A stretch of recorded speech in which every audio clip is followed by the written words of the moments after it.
as is mostly expected of the masses of this country. Yeah.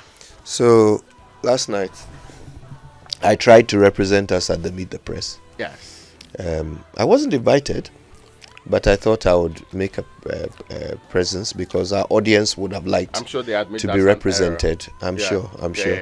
Transpositional error. No doubt. Yeah. So, but I felt our audience would want to be represented, so I made the effort and went there. Yeah.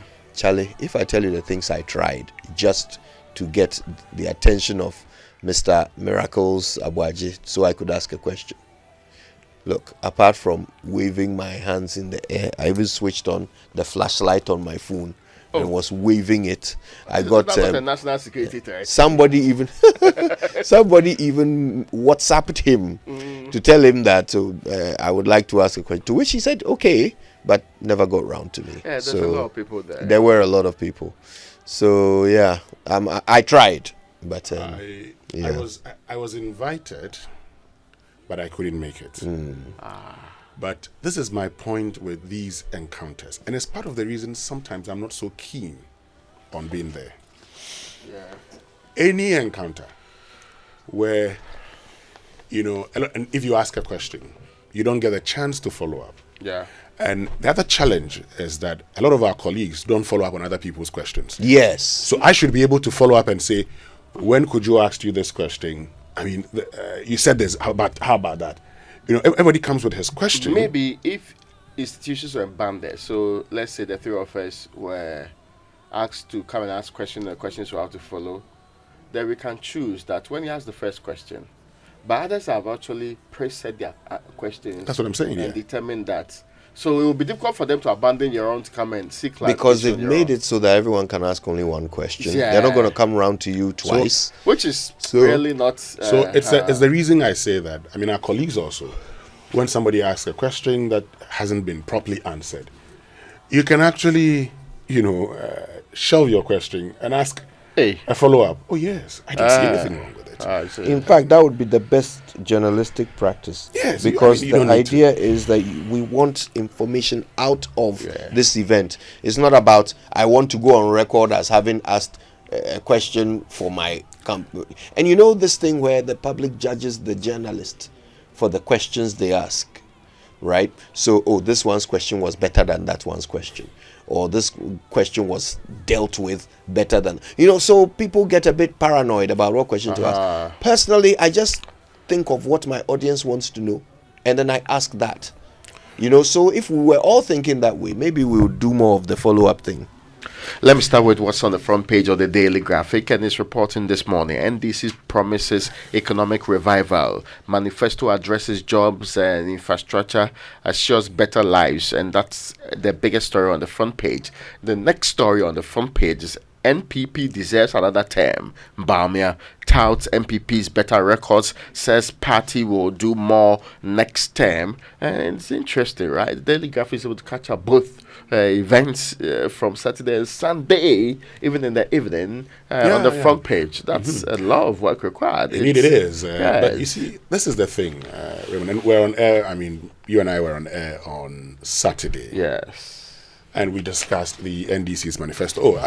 Maxwell Agbagba brought me a copy of it. I think I left it at the production area. Maybe he has his own evil intentions for keeping it away from me. Maybe Aaron and Jojo can get it to me. So, but I listened to John Mahama talk about all the things, and like I indicated, I think he explained the 24-hour economy better than anybody who had attempted to explain it. Of course, I think this is now the comprehensive, aggregated, final explanation. Yes, I mean, this makes a lot of sense. Than all the past, we'll build airports here, we'll do this here, and we'll do that here, we'll do that there. Because at the end of it, you expect businesses to take advantage of a policy. If they identify or they think they need this policy, they will do what? Take advantage of it. They'll buy into it. If they think they do not need it, they won't get into it. For the state institutions that are expected to run 24 hours, what I've continuously said, and I'd repeat it, is that, okay, so let's do the assessment. Passport office. What's the demand for passports in this country? Would a 24-hour passport service be able to meet that demand? Or is a case of actually expanding centers? We can have that conversation. DVLA. Do you need DVLA to run 24 hours? And so you're now going to, employ additional, you're not going to have 200% increase in the number of employees at DVLA, for instance. Is that what we need? Is it a case that people would need that service that bad so that we go 24 hours? And so we have to make sure we just don't increase expenditure just because we want to satisfy that.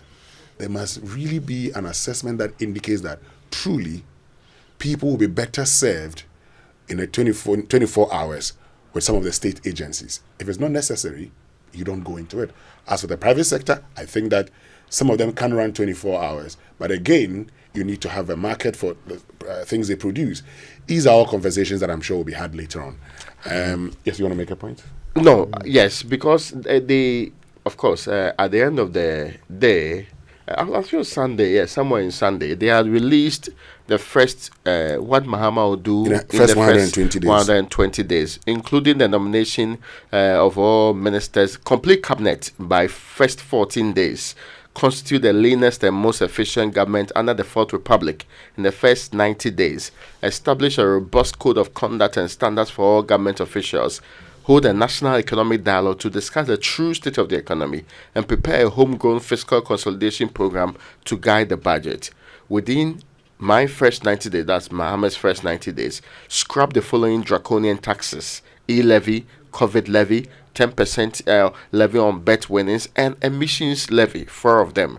Within first 90 days, review taxes and levies on vehicles and equipment imported into the country for industrial and agricultural purposes, and also commence drafting needed legal amendments and prepare for the implementation of the 24-hour policy under the Office of the President. Establish an accelerated development council to promote exports as part of a broader strategy. Convene a national consultative conference on education. So this is back to the same point about reviewing. On education, to build consensus on needed improvements to the sector.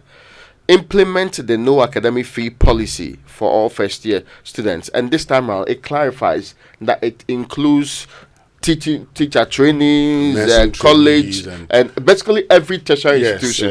In the past, we have been told it was just for public universities, minus tertiary technical universities. But now he clarifies. He says all of them are included. Indeed, this will also include the introduction of following social interventions: free tertiary education for persons with disability, the Ghana Medical Care Trust, that's Mahama Cares Fund, commence the distribution of free sanitary pads to female students in the primary and secondary schools. And the next one is about institute inquiries and all forensic audits into the following matters of public interest: collapse of Ghanaian banks and financial institutions as a supposed cost of 25 billion, illegal printing of money, the use of the $58 million National Cathedral scandal, illegal and inflated single source contracts, COVID-19 expenditure scandal, PDS, Ejapa, SML, ambulance, Sky, spare parts deal, 13th African Games, SkyTrain, Hualugu Dam,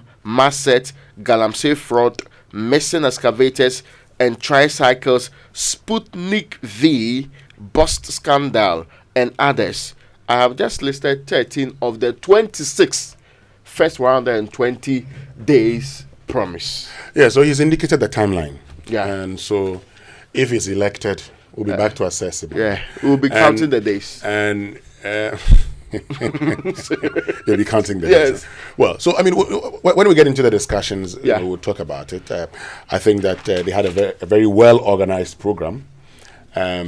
Except that, like I indicated on Saturday, it was good Mahama had to, give concluding remarks, even though initially I thought he was going to take his seat and not come back, because the very good old professor, when she got onto the stage, a lot of the things that she said was lost on people. So Mahama had to charge the crowd to go back. Anyway, let's get to the Business and Financial Times. Yes. Why is Kodi Yankson laughing? I mean, the fire in the prof was low. Government unveils multi-billion CD. You almost said it got boring at a point in time. Those are your words. Yes. Yeah, I mean, to be very honest with you, at the point in time, it got. At the point in time, you know when they say you are killing fire. At the point in time, it got boring. So it was good that whoever advised him or whoever had that plan did a good for job. you to recap. Yes, and actually bring the top ones. Yeah, so that it will stick in the minds of the people. Yeah, it was a proper plan. Yeah. One of the things that we seem to have very accurately predicted in this electoral cycle is the shortcomings of the running mates. Well, let me get to the Business and Financial Times. Government unveils multi-billion city road infrastructure initiative in Tamale. The Minerals Income Investment Fund records 100% increase in 2023 profit as it positions to be Africa's leading mineral fund, and Fidelity Bank prioritizing environmental sustainability in core strategy, and also calls to halt Shippers Authority law unfounded. Now, the new finder is the last paper I have, says that NDIP supports young entrepreneurs, and there's a picture with many of them on the front page, and 50 million Ghana cedi royalties paid to 2,500 creative artists. 50 million paid to 2,500 creative artists. And AGI, others back new GSA law amidst Guterres concerns. That's on the front page of the new finder this morning. You know, when you read the story about NEIP. Yeah. You know, in Ghana, as and when it suits people, they are youth. Yeah. So when you say they are supporting the youth, I just asked myself, even though per age I don't qualify. 15 to 35. But in Ghana, you can even see a 50-year-old man saying he's youth. And they say they're young at heart. Young at heart. How did they even see how their heart was?